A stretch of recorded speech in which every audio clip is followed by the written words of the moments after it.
দিতেও ছাড়েননি বিরোধীরা।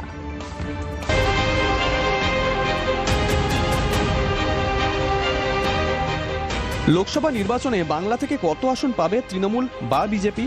কংগ্রেস কি তাদের আসন ধরে রাখতে পারবে? বামেরা কি এবার খাতা খুলতে পারবে? ভোটের উত্তাপ যত বাড়ছে, ফলাফল নিয়ে চুলচেরা বিশ্লেষণও হচ্ছে। সেই ফাঁকেই ভবিষ্যৎবাণী করে বসলেন তৃণমূল কংগ্রেস নেতা কুণাল ঘোষ। নিজের এক্স হ্যান্ডেলে খাতায় কলমে হিসেবও দিয়ে দেন তিনি। কুণাল লেখেন, মমতা বন্দ্যোপাধ্যায়ের নেতৃত্বে এবং অভিষেক বন্দ্যোপাধ্যায়ের সেনাপতিত্বে এবার বাংলার তৃণমূল কংগ্রেস 30 থেকে 35টি আসন পাবে। সংখ্যা বাড়তে পারে। ভোট শতাংশে গড়ে 58 থেকে 62% ভোট তৃণমূলের। বিজেপির ভোট কম বেশি 30 থেকে 32%। আসন 5 থেকে 11-র মধ্যে। বাম এবং কংগ্রেসের আসন 0, 24-3-24-এর পরিস্থিতি অনুযায়ী। কোন যুক্তিতে তৃণমূল 30 থেকে 35টা আসন পাবে? পরে তার ব্যাখ্যাও দেন কুণাল। মমতা বন্দ্যোপাধ্যায়ের প্রশাসন যে পাশে আছে তার প্রতিফলন কিন্তু প্রত্যেক বুথে ঘটবে। সেই জায়গায় দাঁড়িয়ে আমরা ওয়ার্স্ট টু ওয়ার্স্ট আমরা ধরে নিচ্ছি 30 থেকে 35টি আসন মিনিমাম তৃণমূল কংগ্রেস জিতবে। আমরা সেটাকে বাড়াবার চেষ্টা করব এবং ভোট আমি আবার বলছি বুথ ভিত্তিকভাবে বুথের যদি যারা ভোটার তাদের 100% পরিবারে যদি উন্নয়ন পৌঁছে থাকে তাহলে আমরা তাদের ভোট পাবো না কেন? এটাই তো অস্বাভাবিক। এর মধ্যে বাংলায় 4 বার প্রচারে এসেছেন প্রধানমন্ত্রী নরেন্দ্র মোদী। 42টি আসন চাইছেন তিনি। অমিত শাহ আবার 35 আসনের টার্গেট বেঁধে দিয়েছেন। কিন্তু কুণাল যে হিসেব দিচ্ছেন তাতে টার্গেটের 60% আসন পাবে না পদ্ম শিবির। রাজ্য বিজেপির কি প্রতিক্রিয়া? প্রত্যেকবার এই হবে। বিজেপির বাংলার উপর সিবিআই, ইডি, আর্থিক বৈষম্য, টাকা না দেয়া, ভোট এলেই কান্নাকাটি, মেরেছে, ইলেকশন কমিশন দিয়ে অফিসার বদল, কোম্পানির পর কোম্পানি কেন্দ্রীয় বাহিনী ঘুরবে আর ভোটের রেজাল্টে তৃণমূল জিতবে। যা হওয়ার সেটাই হবে। আসলে জেলে থেকে যে বন্দির ডায়েরি লিখেছে শুধু তা নয়, জেলে থেকেও জ্যোতিষ চর্চাটাও করেছে।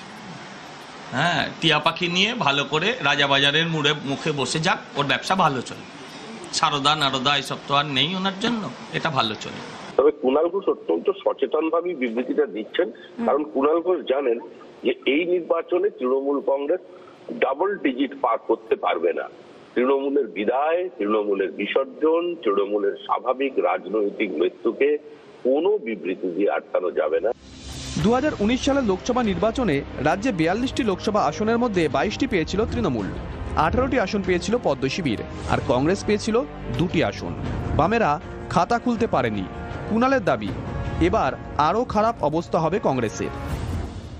এ রাজ্যের কংগ্রেস আর এ রাজ্যের সিপিএম এগুলো ভবিষ্যতের প্রশ্নে ভূতের থেকেও পিছিয়ে। ভূতের ভবিষ্যৎ থাকে, সিপিএম এর আর এ রাজ্য কংগ্রেসের কোনো ভবিষ্যৎ নেই। তার কারণ 21 সাল থেকে এরা বিজেপির বি টিমের ভূমিকা পালন করে। তো আজকাল উনি টিয়া পাখির ব্যবসা করেন কিনা জানি না।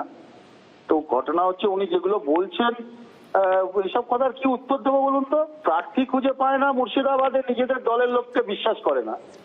কোথায় সেই গুজরাটের ভদোদরা থেকে প্রার্থী নিয়ে এসছে, যে এমন প্রার্থী সে আবার বিজেপির নরেন্দ্র মোদীর প্রচার করতে। তাহলে তৃণমূলের প্রার্থী না বিজেপির প্রার্থী বোঝা যায় না। তাকে নিয়ে এসছে মুর্শিদাবাদে, বহরমপুরে 5 বারের সাংসদের বিরুদ্ধে লড়তে। ইতিমধ্যে বিভিন্ন সংস্থা লোকসভা ভোট নিয়ে ওপিনিয়ন পোল করিয়েছে। TV9-এর পিপলস ইনসাইট পোলস্টারের জনমত সমীক্ষায় দেখা গেছে বাংলায় বিজেপি পেতে পারে 26টি আসন, তৃণমূল 16টি, বাম কংগ্রেস 0। কুণালের ভবিষ্যৎবাণীতে ঠিক উল্টো। রাজনৈতিক পণ্ডিতদের মতে দলের নেতা হিসেবে তিনি যা কিছু দাবি করতেই পারেন। জুনের 4 তারিখ ভোট বাক্স খুললেই বোঝা যাবে তিনি অঙ্ক মেলাতে পারলেন কিনা। Bureau report, TV9 Bangla. গত পরশু অর্থাৎ শনিবার মহুয়া মৈত্রের বাড়ি অফিসে হানা দিয়েছিল সিবিআই। আজ মহুয়ার গ্রেপ্তারির আশঙ্কা প্রকাশ করলেন কুণাল ঘোষ। তবে কুণাল ঘোষ আত্মবিশ্বাসী যে জেলে গেলেও নাকি জিতবেন মহুয়া। সিবিআইয়ের বিরুদ্ধে নির্বাচন কমিশনের দ্বারস্থ হয়েছেন কৃষ্ণনগরের তৃণমূল প্রার্থী।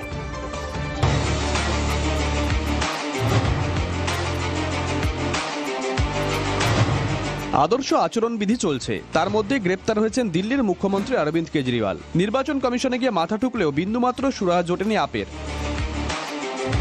এবার কমিশনের দ্বারস্থ হলেন কৃষ্ণনগরের তৃণমূল কংগ্রেস প্রার্থী মহুয়া মৈত্র। শনিবারই মহুয়ার কলকাতার বাড়ি